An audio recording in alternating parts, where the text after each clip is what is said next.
Welcome two Netflix दोस्तों। अगर आपने नीट 2026 की तैयारी शुरू कर दी है तो बहुत बढ़िया। और अगर नीट 2026 की तैयारी अभी तक शुरू भी नहीं की है तो भी कोई बात नहीं, कोई बात नहीं। ये तो अगर बोलूंगा तो बहुत बड़ा विवाद हो जाएगा कि ऐसा कैसे, कोई बात क्यों नहीं। क्योंकि मेरे काफी दोस्त है जिन लोगों ने अपनी जो तैयारी है वो सितंबर से स्टार्ट की है और मई के अंदर पेपर है और वो अभी एम्स के अंदर है। तो अगर आप एम्स को क्रैक करना चाहते हो तो मैक्सिमम से मैक्सिमम आपको 7 से 8 मंथ की तैयारी चाहिए।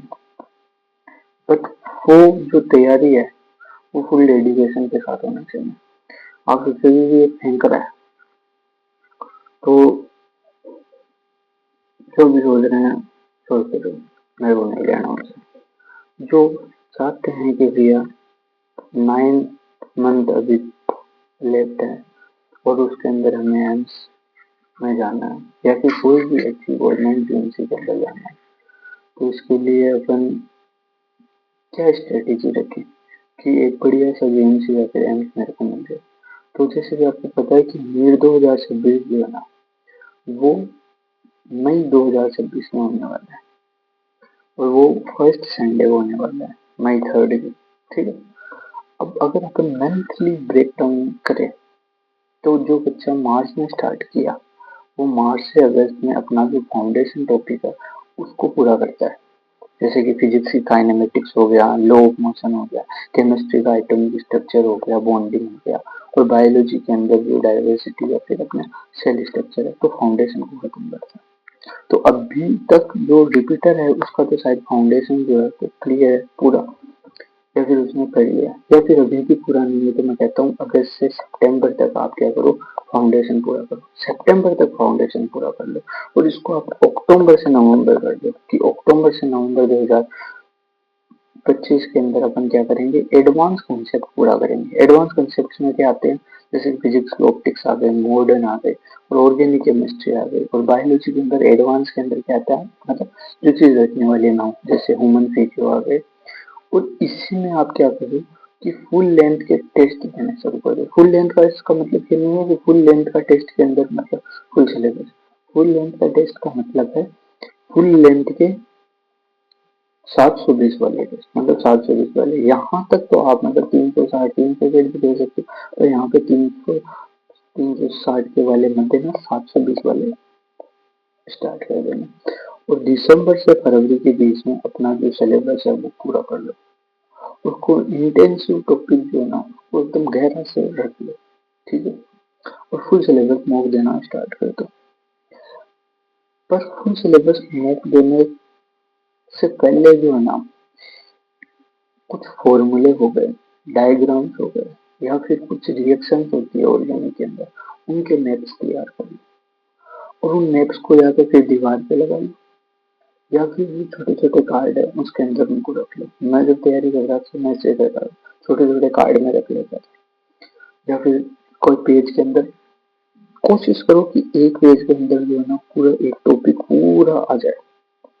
और उसको बार बार बार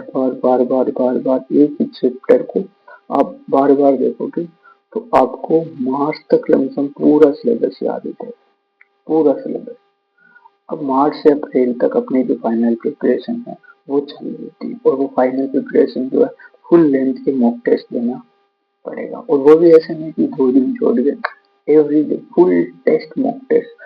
अरे तेरे को भड़वे एम्स क्रैक करना है, तू एम्स क्रैक करने के लिए डेली मॉक टेस्ट नहीं देगा तो क्योंकि तू कैसे जाएगा। तेरे को जीएम से भी नहीं मिलेगी अगर तू 2 दिन में एक बार टेस्ट देगा। और सर हमारे तो कोचिंग के अंदर सर 3 दिन के बाद में एक बार टेस्ट होता है। सर हम तो ऐसे करते हैं, मार के रहो कोचिंग, मेरे को नहीं मतलब। तुम लोग अगर एक दिन में एक टेस्ट नहीं दोगे तो तुम्हारा बाप दादा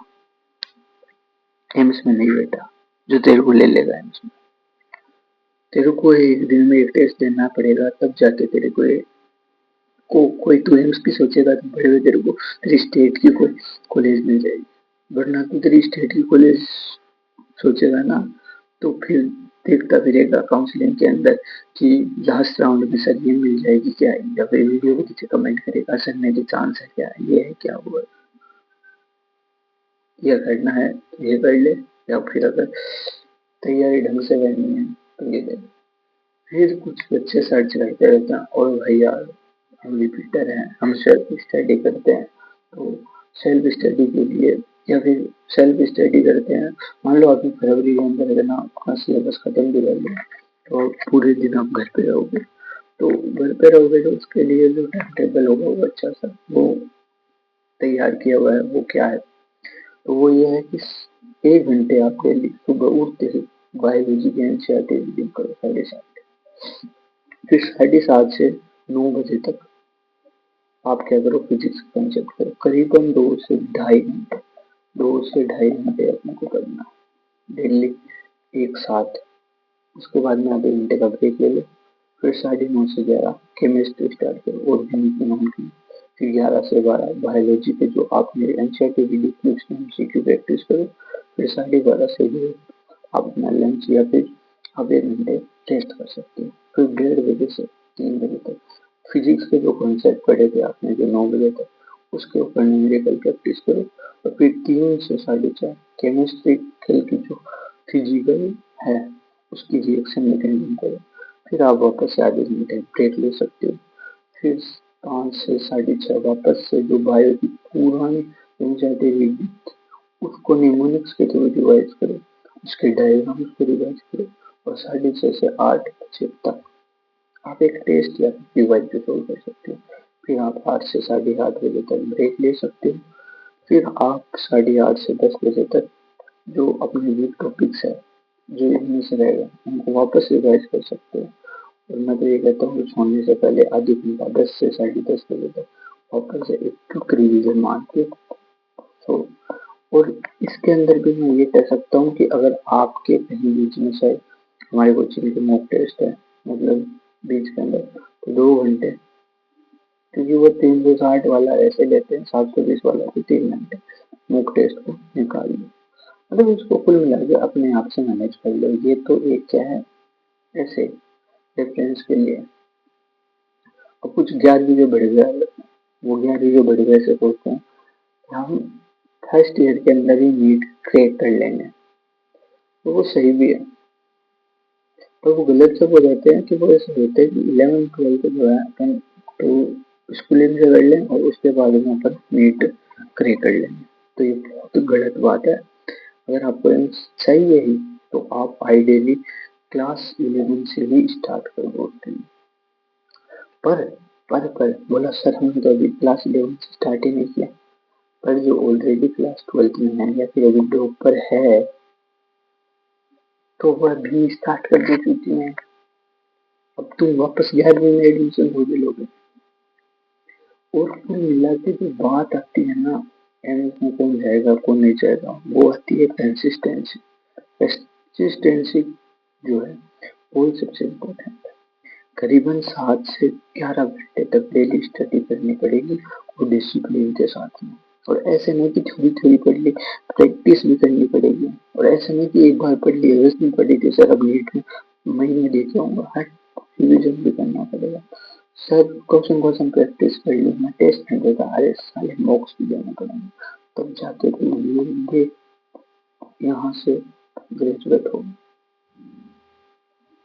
और मैं तो कहता हूँ डिसिप्लिन रखने के लिए आप अपना 300 दिन का कैलेंडर बनाओ, या फिर 299 399 ये जो ऑनलाइन कैलेंडर अलार्म आते हैं इनको तुम सेल्फ असिस्टेंट मतलब करने के लिए आप कुछ भी करो, आपको अगर ये लेना है तो कंसिस्टेंसी और 7 से 11 घंटा की स्टडी ये तो करनी पड़ेगी, और मैं ये नहीं कह रहा कि ये करने के बाद में तुम पक्का एम्स में जाओ, घंटा ही नहीं ये करने के बाद में तुम एम्स में जा सकते हो शायद, और अगर नहीं जाओ मतलब नहीं एम्स तो रोना मत, मैंने तुमने किया आगे काम आएगी, और आगे नहीं काम आए तो नहीं काम है, कोई बात नहीं, कुछ और करना। पर अगर तुमने ये नहीं किया तो तुम बिल्कुल एम्स में नहीं जाओ। पर ये कर लिया तो हो सकता है 60 to 70% तुम एम्स में चले जाओ, क्योंकि 100% ये करने के बाद भी मेरे बहुत सारे दोस्त हैं जो एम्स छोड़ो जीएमसी में भी नहीं है। ये सब किया उन्होंने और उसके बाद में भी मैं एक जीएमसी भी नहीं मिली। तो मेरा कहने का मतलब ये है, तुम अगर ये करोगे तो शायद तुम एम्स मिल जाए, वरना तो तुम्हें घंटे कुछ भी नहीं मिलेगा। Thank you.